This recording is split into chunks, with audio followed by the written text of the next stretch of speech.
We scrambled fighter jets to try and shoot down Russian bombers over Alaska. That's not a joke. This is relatively breaking news, but what's weird is like a lot of American mainstream news outlets are not covering this. I got this on Euromaiden, but look at this. This is confirmed, by the way. U.S. fighter jets took off to intercept Russian warplanes near Alaska. 4 Russian military aircraft flying near Alaska triggered an immediate response from American forces on September 24th. And you know it's fucking European, because they said on 24 September, fuck off and eat a baguette. Anyway, American fighter jets scrambled on September 24th to identify and intercept 4 Russian military aircraft flying near Alaska, CBS News reported, citing the North American Aerospace Defense Command. NORAD. NORAD. You guys ever seen that audio? This is NORAD. 2 Russian Tu-95 long-range strategic bombers. Long-range strategic bombers, bro?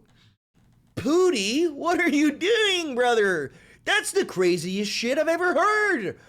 Dude, you know what this is? You guys remember in my last video, we were talking about how Trump did like a 180 and he was asked like, hey, sir, do you think that NATO should be shooting down Russian jets in their airspace? And he goes, yep, shoot them down. Russia's a paper tiger. I think, you know, Putin is like pissed and he's, you know what this is? This is 2 weak men, right?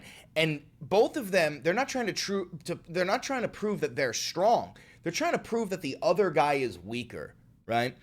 So Trump is like, Russia's a paper tiger, and Putin is like, I'm going to fly my planes into your Alaskan airspace, and then we scramble the jets, and he's like, oh fuck, turn them around, holy shit, I did not think they would scramble, right? That's what this is, all right? Also, we're going to cover a little bit more news, but Jimmy Kimmel is back, by the way. We're going to watch a little bit of his monologue, but let's keep on going. Oh, I got that beepy. That wasn't you, that was me.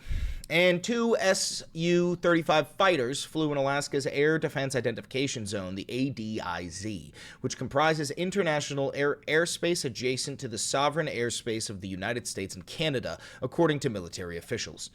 NORAD deployed an E-3 early warning and control aircraft, 4 F-16s, and 4 KC-135 refueling aircraft for positive identification and interception. Interception just means to shoot them down, of the Russian aviation. The command stated this: Russian military aircraft in the ADIZ is common and not considered a threat, but it was the latest in a series of flights by Russian aircraft seen by many as testing the preparedness of U.S. and allied NATO nations, NORAD reported. Geez, that's weird. NORAD just said what I've been saying for like fucking months, which is that Putin is testing NATO. He's trying to see what he'll be able to get away with when he eventually expands his fucking conquest of Europe. I mean, this is not a guy trying to recreate the Soviet Union. This is a guy trying to recreate the Russian Empire, doing. To my Europeans watching this, what do you think? Putin don't want you? To my Finns, to my Yugoslavs, to my Dutch, to all of you. I mean, fuck you. But he's coming. You don't got 2 oceans in between yous. We do. But, and think of this. Even with our oceans, this sick fuck is sending bombers over Alaska to the point where, so what is it, 4 there, and then we send E-3, 4 F-16s, and 4 KC-135s. That's 13 aircraft in the sky ready to fucking start World War III. 13 fucking aircraft, okay? That's not, these aren't even drones, by the way. There's men in these. There's pilots in these, bro. Oh, shit, that's fucked. But, all right, listen. Nobody got shot down.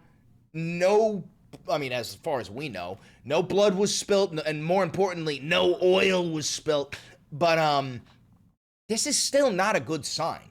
This shows that, like, Putin does not think that Trump is a serious man. You don't do this to an American president that you genuinely fear. You do this to one that you think is a baby back bitch. Now, speaking of baby back bitch, let's talk about J.D. Vance, all right? The first thing we got to talk about is this. Remember that, I think it was yesterday, there was a gunman at an ICE facility, right? And he had a sniper, he was on a roof, he had anti-ICE messaging written on his stripper clip like he was using a fucking M1 Garand. If you believe it, and I'm not saying I don't believe it, but I don't believe it. But this guy, he killed migrants, okay? He killed migrants. He did not kill ICE agents. He killed the detainees, and then there's anti-ICE. Oh, by the way, I don't mean anti-ICE messaging. I mean it literally said anti-ICE on the bullet. Are you out of your mind? Kash Patel, I see you. Anyway. All right, so mind you, that's what happens. And Jon Favreau, here's what J.D. Vance first says. J.D. Vance posts this right after the shooting, goes, "The obsessive attack on law enforcement, particularly ICE, must stop. I'm praying for everyone hurt in this attack and for their families." And then Jon Favreau, he goes, "The vice president is not a reliable source of information. This is now the 5th or 6th time he's posted a political take contradicted by facts from his own law enforcement agencies." Now, what Jon Favreau is trying to point out is that as soon as people found out there was a shooting at an ICE facility, the fucking vice president immediately assumed that they were shooting ICE officers and that ICE officers got shot and that this was an attack on ICE agents. You know what I'm saying? And he's wrong. This is an attack on the fucking migrants. And so Jon Favreau is 100% correct. Look at what JD... Did you have the vice president of the United States dropping dipshit on the timeline on your bingo card? Because I sure as fuck didn't. And I know that this is nothing compared to King Doland, but look, J.D. Vance, he goes, "The gunman had anti-ICE messaging carved on the bullets he used. What precisely did I get wrong, dipshit?" Do you understand, like, when you combine this type of attitude with, like, Trump's UN shit? Did you see him at the UN saying, there's got to be a compilation of it somewhere. He said things like, "Your countries are going to hell." You know, that I had a best-selling hat that said Trump was right about everything, and I'm not trying to be braggadocious, but you're goddamn right. Trump, UN, I was right about everything. The point I'm trying to make, bro, is that, like, the world is watching, and Donald Trump, whether you like him or not, represents America. Okay, so when he's at the fucking UN with world leaders and he's saying shit like this. Green scam, your country is going to fail. And I'm really good at predicting things, you know. They actually said during the campaign they had a hat, the best-selling hat. Trump was right about everything. And I don't say that in a braggadocious way, but it's true. I've been right about everything. Brother, he sounds like me. If you're a longtime viewer, you know that we have a running bit on this channel that works pretty damn well as rage bait. But I say I've never been wrong. I have never been wrong in my life. Never. I'm always right. Never been wrong. And what that's supposed to be is holding up a mirror to the lunacy of King Dolan's, what is it, the third rule, which is never admit defeat. Never admit defeat, right? I don't think he's joking. I actually think he's so narcissistic and brain dead and also surrounded by sycophants that he might genuinely believe that he actually is right about everything. You know when he says something like my approval numbers are skyrocketing. People love me. I got 9. He said he had 97% approval. Brother, your mother might have taken Tylenol. That's a joke. But like, dead ass, you know how fucking insane you have to be for anybody on earth to think that they have 97% approval rating in anything, let alone the President of the United States of America? Are you out of your fucking gourd, you fat orange fuck? Let's let him finish. And I'm telling you that if you don't get away from the green energy scam, your country is going to fail. Jesus Christ, dude. We have like such a fucking dipshit Such a fucking dipshit. I think there's even more clips. Like, I watched the whole thing. I don't know if you guys did, but he said some crazy fucking shit. Here's one. Here's where he tells fucking everyone in the European Union that their nations are gonna go to hell. You have to end it now. Sid, I can tell you. I'm really good at this stuff. Your countries are going to hell. In America, we've taken bold. I understand Donald talks the way that he talks, you know, like a Queens douchebag. I get that. Shout out Queens. But this has to be, I've been in the UN building, right? They have earpieces that are, they have guys in every wing, men and women in every fucking wing, translating what he says in real time to those people's native tongue, right? His verbiage, right, does not work when you translate it. It quite literally makes him sound like a fucking madman. And I mean, maybe like I put on subtitles. Let's just put on subtitles, okay? Try not to watch him. Try to just read the subtitles. I'll give you an example. Sid, I can tell you, I'm really good at this stuff. Your countries are going to hell. In America, we've taken bold action to swiftly shut down uncontrolled migration. You have to end it now. You understand what I'm trying to say? Is that, like, when he talks in, like, this fucking New York slang lingo, even though he doesn't really use New York slang, that has to be translated for world leaders to tell their people. Okay, this is a United Nations meeting, bro. Not to mention the fact that we covered, I think I already covered this with you guys yesterday, is that fucking Jesse Waters said that we should either bomb he said we should bomb the United Nations. And then when he realized it's in New York City, dumb fuck, he goes, all right, why don't we just gas it? This is the same Fox News that had fucking Brian Kilmeade go, why don't we just start killing homeless people? Meanwhile, they go, oh, Antifa, oh, Antifa is a domestic terrorist organization. Brother, your grandfather who stormed the beaches of Normandy was in Antifa, you fucking idiot. Oh, what the fuck is this? Laura Loomer goes, Trump should just order the demolition of the United Nations. Defund it and demolish it. The building is an eyesore anywhere. Just order the destruction of the building. The UN doesn't even do anything of value. Turn it to dust. Mind you, Laura Loomer's the same bitch who blew him. Okay? Allegedly. Oh, she's got his tweet. I already have his tweet queued up for you. Check this out. Or not tweet, his Truth Social. This shit is hilarious. We have a baby back temper tantrum throwing bitch as a prezi. Watch this. A real disgrace took place at the United Nations yesterday. Not one, not two, but three very sinister events. First, the escalator going up to the main speaking floor came to a screeching halt. It stopped on a dime. It's amazing that Melania and I didn't fall forward onto the sharp edges of these steel steps, face first. It was only that we were each holding the handrail tightly, or it would have been a disaster. This was absolutely sabotage, as noted by the day's earlier post in the London Times that said UN workers, quote, joked about turning off an escalator, end quote. The people that did it should be arrested. Then, as I stood before a television crowd of millions of people all over the world and important leaders in the hall, my teleprompter didn't work. It was stone cold dark. I immediately thought to myself, wow, first the escalator event, and now a bad teleprompter. What kind of place is this? I then proceeded to make a speech without a teleprompter, which kicked in about 15 minutes later. The good news is the speech has gotten fantastic reviews.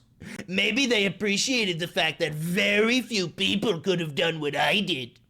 And third, after making the speech, I was told that the sound was completely off in the auditorium where the speech was made. That world leaders, unless they used the interpreter's earpieces, couldn't hear a thing. The first person I saw at the conclusion of the speech was Melania, who was sitting right up front. I said, how did I do? And she said, I couldn't hear a word you said. That wasn't a coincidence. This was triple sabotage at the UN. They ought to be ashamed of themselves. I'm sending a copy of this letter to the Secretary General, and I demand an immediate investigation. No wonder the United Nations hasn't been able to do the job that they were put in existence to do. All security tapes at the escalator should be saved, especially the emergency stop button. The Secret Service is involved. Thank you for your attention to this matter. Yo, what a fucking bitch. What a fucking bitch. Yo, MAGA, this is your strong man? This is your big, strong Fuhrer? He's you know what happens when an escalator stops? It turns into stairs. You fucking fat dipshit. You can't go up a flight of fucking stairs? You can't go. No wonder you fucking fell on your way up to Air Force One, you foobie idiot. That is so crazy. He's claiming that this was an assassination attempt. He said, I almost fell and hit my face in the sharp razor edges. You know what's the funniest part about this? It's already been reported on, I believe, by Reuters and confirmed that the person who triggered the emergency stop on the escalator was Trump's videographer for fucking booking it up there and trying to set up a shot of him coming up the escalator and must have accidentally hit the emergency stop button because he's a dipshit. And then it was confirmed that the people in charge of the teleprompter at the United Nations when you go up to speak is your team. It's not a United Nations teleprompter team, you dumb fuck. It's up to you, which means that the reason your teleprompter failed was your own fucking people. Not to mention the fact that he's literally calling this sabotage. Sabotage? Dude, we have such a fucking pussy for a president. We have such a fucking pussy for a president. And also, I love the part at the end where he talks about how Melania was like, I couldn't hear a word you said. Brother, that's because she has drowned you out. Every time you speak, she hears like a fucking whirring, whining mosquito noise. It's like a coping mechanism, dog. I've tried to listen to you for a couple of years, homie. You're the prezi. I try to listen to you speak. I couldn't fucking fathom having to live with you. Oh my God. Oh, and speaking of having to live with you, can we talk about Eric Trump, the fucking shovel-faced fail son? Not the cokehead, no. No, not like the 19-year-old, 9-foot-tall one at NYU. Talking about the failed one. That dumb fuck was on some podcast and started saying, not only should my daddy get the Nobel Peace Prize for one for each of the 7 wars he ended, but he should get his face on Mount Rushmore. First of all, Eric. First of all, Eric, do you know how much you reek of begging for daddy's gaze? You just reek of like the most desperate for a hug I've ever seen in my life. Has your father ever hugged you? I've never seen any footage of that. I would love to see that. That's unbelievable. I mean, dude, could you imagine if they put Trump on fucking Mount Rushmore, dude? We would need tannerite and a howitzer. That's a joke. That is completely a fabricated joke. And then he said something at the beginning that also, what was it? Fuck it. All right, we're going to move on to Jiminy Cricket. Jimmy Kimmel is back, and here's the thing. We talked about it before. I'm not a fan of Jimmy Kimmel, but in no way, shape, or form should he have been canceled. His show, at least, because, I mean, like, dude, he didn't do anything. He literally, like, he didn't not say anything controversial. He didn't really fucking say anything. He didn't make fun of Charlie Kirk at all. He didn't even make fun of anybody, but here's his return monologue. Let's watch a little bit of it. Anyway, as I was saying before I was interrupted, if you're just joining us, we are preempting your regularly scheduled encore episode of Celebrity Family Feud to bring you this special report. I'm happy to be here tonight with you. Yo, do you see how many views this has? 20.1 million views. Dude, Jiminy Cricket wasn't doing too hot. You know, like he was averaging between like 200 and 300,000 views per video on YouTube, right? At least the Jimmy Kimmel live show here on YouTube. And this is what I was saying. I said it to my mom. I said it to Maddie. I said it to some of you guys. It's like what Trump did was put a magnifying glass on Jimmy Kimmel. Like, he had his loyal fans, but now suddenly you have labeled him as the enemy in a nation where like the majority of us already fucking hate you. And the enemy of my enemy is my friend, dog. Like, you know, fucking, we are Jimmy Kimmel, you know? We are Jimmy Kimmel. May he rise on the third day, which is what he did, unlike your false Christian god.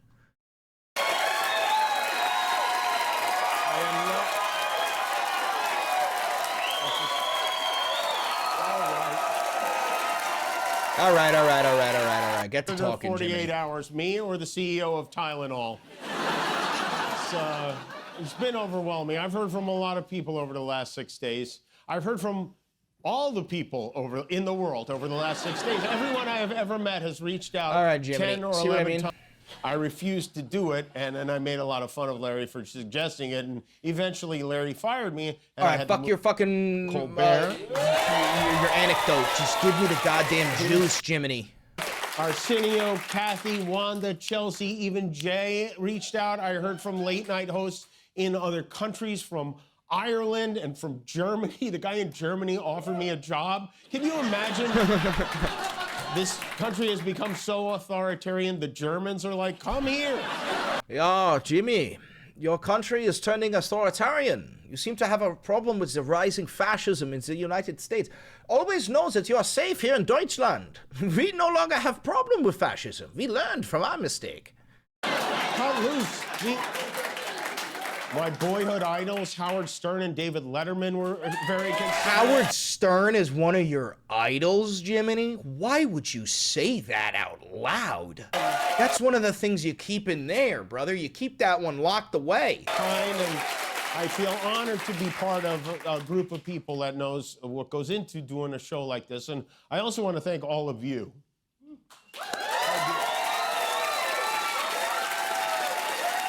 I was gonna make fun of him for crying, but like, I'm such a crier, dude. Thanks to who supported our show, cared enough to do something about it, to make your voices heard so that mine could be heard. I will never forget it. And maybe... Hey, he's talking about us. Talking about us. Maybe most of all, I want to thank the people who don't support my show and what I believe, but support my right to share those beliefs anyway. Okay, yeah, no, he's definitely talking about us. Yeah, no, but for real, dead ass on God. These fucking free speech warriors and people who've been screaming about free speech for the past 8 years, they were like, they were out for blood. They wanted blood. And Jiminy Cricket there, I guess he was just the one that they set their sights on. No pun intended, but he was the one that they set their sights on, and it was for the stupidest shit I'd ever seen. And on top of that, I'm pretty sure Disney, like their stock value started to plummet. It went down like 7%. People were canceling Disney Plus left and right. Like, you know, this is kind of like, imagine if we did this, but at the voting booth. Imagine, guys, if we did this type of stuff, but instead of like to get Jimmy Kimmel back on the air, it was to get a fucking socialist elected into the presidency. Wouldn't that be something crazy? People who I never would have imagined. Like Ben Shapiro, Clay Travis, Candace Owens, Mitch McConnell, Rand Paul, even my old pal Ted Cruz, who, believe it or not, said something very beautiful on my behalf. I hate what Jimmy Kimmel said. I am thrilled that he was fired. He didn't even say anything. Wait, no, not that. The other part. But let me tell you, if the government gets in the business of saying, What you we can and don't can't like say. what you, the media, have said, we're going to ban you from the airwaves if you don't say what we like. That will end up bad for conservatives. I don't think I've ever said this before, but Ted Cruz is right. Yeah, no, literally, that's the crazy part. That's why we're gonna watch it. That's the crazy part, is that you know you are like really fucking out of line if Raphael Edward Cruz from Canada thinks that's what Ted Cruz's real name is, and he's actually Canadian. I know he ran for president. I know that's confusing. But my point is, if Ted Cruz thinks you've gone too far, then, brother, you're not even on the board anymore. You've gone way out of line, because that guy ran for president, and he's not from America. Okay? So he doesn't give a shit about what's legal. Let's be legit here. Again, I know this is confusing. I know you just pulled up a second tab to look up where Ted Cruz is born. Yes, he was born in Canada. No, his name is not Ted. His name is Raphael. These are facts, and I know it's fucking crazy, but these are facts. Anyway, that's all I got for you today. Thank you very much for tuning into the Valenti VOD. Don't forget to like, comment, subscribe, hit the notification bell. It costs you nothing, and it helps me immensely. And remember, this is real independent media. I have no funding, no advertisers, no billionaires, no government. So if you do want to help me out, there's a couple of ways you can. You could buy merch like the Democratic Socialist poster down below. You can use the 40% off discount code for Ground News located down below, which is something I use to parse through all the bullshit nowadays. You can click the thanks button down below to donate to the channel. You can click the join button down below to become a member, get yourself some access to some dope-ass emotes and a couple of shows. And the last thing you could do is become a patron on Patreon. Thank you very much for 103,000 subscribers. I love you all. And do me one last favor. Click that video right over there. It's a banger, and I know bangers.